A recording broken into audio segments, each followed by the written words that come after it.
Olá, esta é então a 8ª lição introdutória à ética, cuja temática é a história da ética. Bem, então nesta videoaula trataremos da ética, problematizando qual é a melhor maneira de tratarmos filosoficamente alguns problemas morais.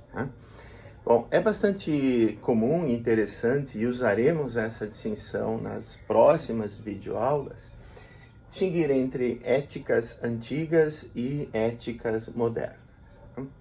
Bem, uma primeira questão que diz respeito, digamos, a uma concepção filosófico-histórica, é se existe progresso moral na humanidade como um todo. E temos também uma questão parecida, mas bastante distinta, se existe um progresso, um certo desenvolvimento ético no sentido de um avanço na teorização ético-filosófica para a compreensão dos fenômenos morais, exista ou não progresso moral. Bom, então parece bastante comum, mas nós temos que cuidar para não cairmos nessa falsa imagem que existe um desenvolvimento contínuo, linear, digamos, da história da ética ou das éticas antigas em direção às éticas modernas. Entendendo aqui ética moderna, o tipo de reflexão filosófica que surgiu a partir do Renascimento, das grandes descobertas, a partir daquilo que é considerado também a filosofia moderna enquanto rompimento em relação à antiguidade. Bom, por que essa imagem pode ser enganadora? Porque nós vamos também discutir ao longo das videoaulas, uma certa tese pós-moderna, que mostra que os projetos modernos de fundamentação da moralidade, por exemplo, baseados numa razão única, histórica, etc., fracassaram, porque insistiram, por exemplo, demais em princípios morais. E há propostas, então, de se voltar a um modo antigo de se fazer ética. Então, muitas concepções contemporâneas hoje, principalmente de éticas de virtudes, defendem o fracasso do projeto moderno e a necessidade de nos voltarmos para os antigos em busca de uma compreensão diferenciada da vida moral, por exemplo, como a gente encontra na Ética Nicomaqueia do Aristóteles. Bom, então há uma discussão filosófica aqui interessante, que é se há uma espécie de visão progressista, tanto da moral quanto da ética, ou, ao contrário, se há uma perspectiva, digamos, que mostra uma certa decadência da modernidade e uma necessidade de uma volta a um tratamento como era feito na antiguidade dos problemas morais. Esse é um problema que vai nos acompanhar ao longo das diferentes videoaulas. Bem, de qualquer forma, é importante, então, compreender essa diferenciação entre o que é uma ética antiga, o que é uma ética moderna e, eventualmente, o que poderia ser uma ética pós-moderna, que nós veremos que é um debate que perpassa a ética contemporânea. Eu vou usar aqui dois critérios estabelecidos por um dos mais importantes, talvez o primeiro grande historiador da ética, que é o filósofo britânico Henry Sidgwick, que estudaremos mais adiante. O Sidgwick estabeleceu duas maneiras de diferenciarmos uma ética antiga de uma ética moderna. A primeira maneira, então, seria a seguinte, os pensadores antigos, por exemplo, os epicuristas, os estoicos, os clássicos, Platão, Aristóteles, pensam a ética a partir de uma certa concepção de um conceito valorativo como bom, e postulam a existência de um bem supremo e justificam a moralidade como sendo um meio adequado ou parte constitutiva desse bem supremo. De qualquer forma, a categoria ética fundamental seria a categoria bem, em especial bem supremo. Bom, por outro lado, a modernidade e nós veremos que, enfim, há muitas críticas até importantes e interessantes em relação a essa postulação de um bem supremo, né, teria se guiado por um outro conceito fundamental, que é o conceito de correto, de justo, né? E então se diz que é uma concepção, digamos, muito inspirada no direito, até mesmo legalista, de compreensão da moralidade, né? Centrando a análise ética no conceito de correto, de justo. Bem, John Rawls, por exemplo, quando fez a distinção entre éticas teleológicas e deontológicas, exatamente levou em consideração essa distinção, né? Nós sabemos que as éticas teleológicas pensam assim, né, na existência de um bem supremo, e a moralidade é um meio adequado para atingi-lo, enquanto que éticas deontológicas teriam centrado a sua reflexão naquilo que é justo, né? Bom, é claro que nós sempre podemos nos perguntar aqui se há essa relação de prioridade ou não entre esses conceitos, né? Eventualmente, numa visão que procura mostrar a congruência das teorias normativas, ambos esses conceitos podem ser analisados em função de algo mais primitivo, como, por exemplo, o valor intrínseco. Veremos isso mais adiante. Bom, um outro critério, segundo Henry Sidgwick, para diferenciar uma ética antiga de uma ética moderna, é a seguinte: na antiguidade teria existido um único tipo de racionalidade moral, prática, né?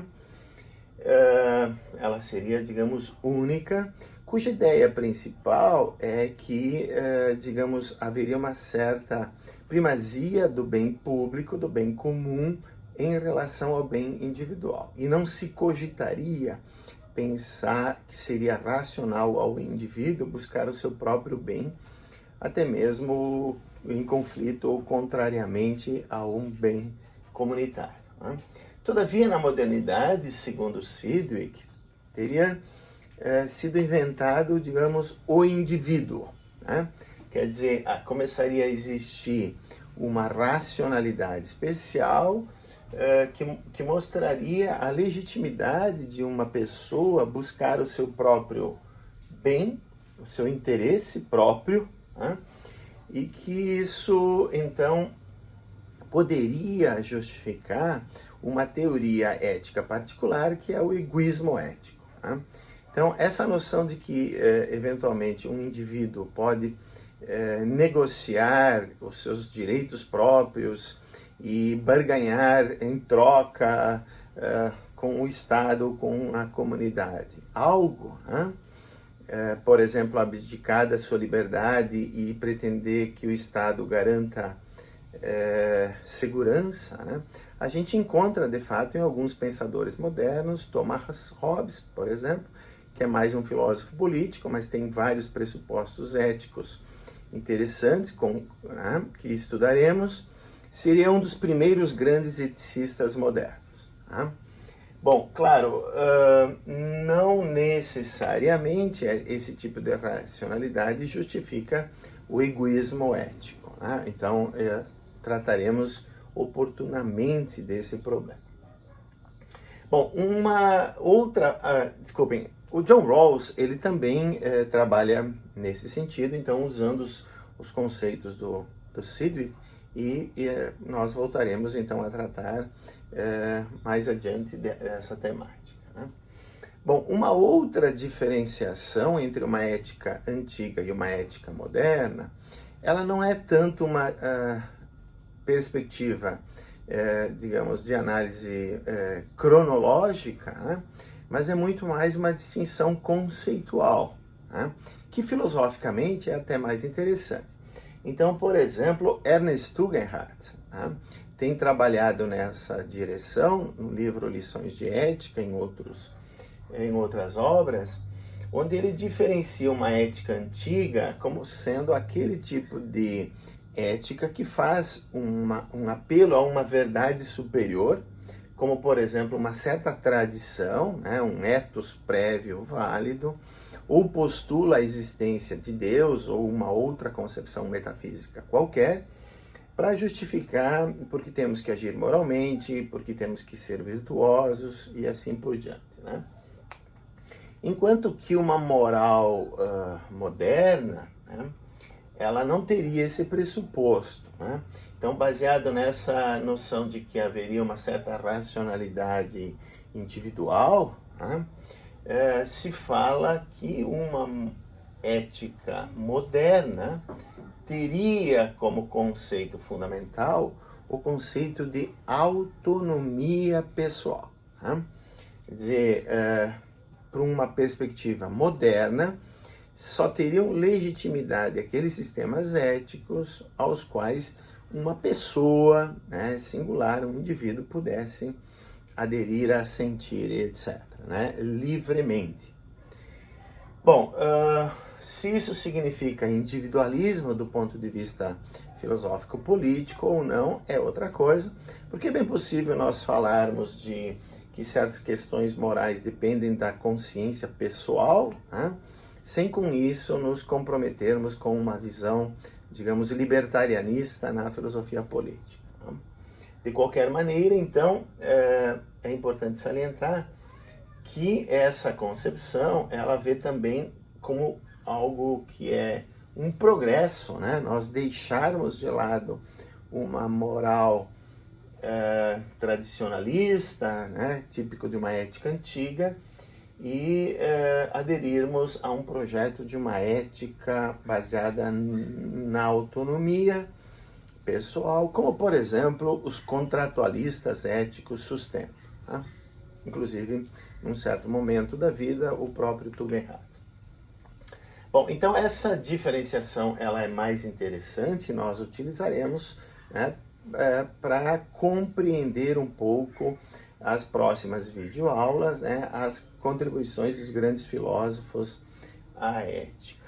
Bem, e é importante também salientar, então, que se é pertinente, como a gente faz hoje, discutir, devemos continuar um projeto moderno de fundamentação da moralidade ou não, ou se devemos buscar, digamos, algo pós-moderno, seja no sentido de ser para além do moderno, seja como os eticistas da virtude pretendem, uma volta à antiguidade, né, é muito importante nós mantermos presente essa diferenciação conceitual, em especial essa diferenciação que não é tanto cronológica, né? Ela diz mais a respeito a um certo modo de justificação da moral, quer dizer, ou apela para grandes verdades, ou deixa a pessoa, né, a sua responsabilidade, a escolha de um melhor sistema normativo para guiar as suas ações.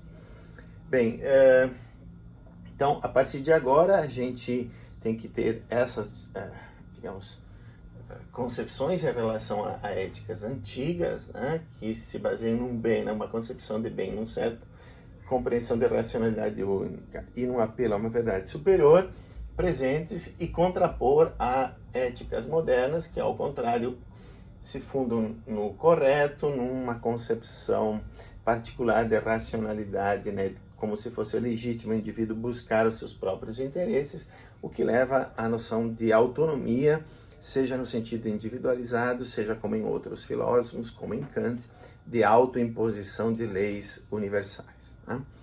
Bem, essa caracterização, então, será utilizada, né, nas próximas videoaulas, quando começaremos, né, a tratar das grandes contribuições dos filósofos e das filósofas à compreensão da moralidade.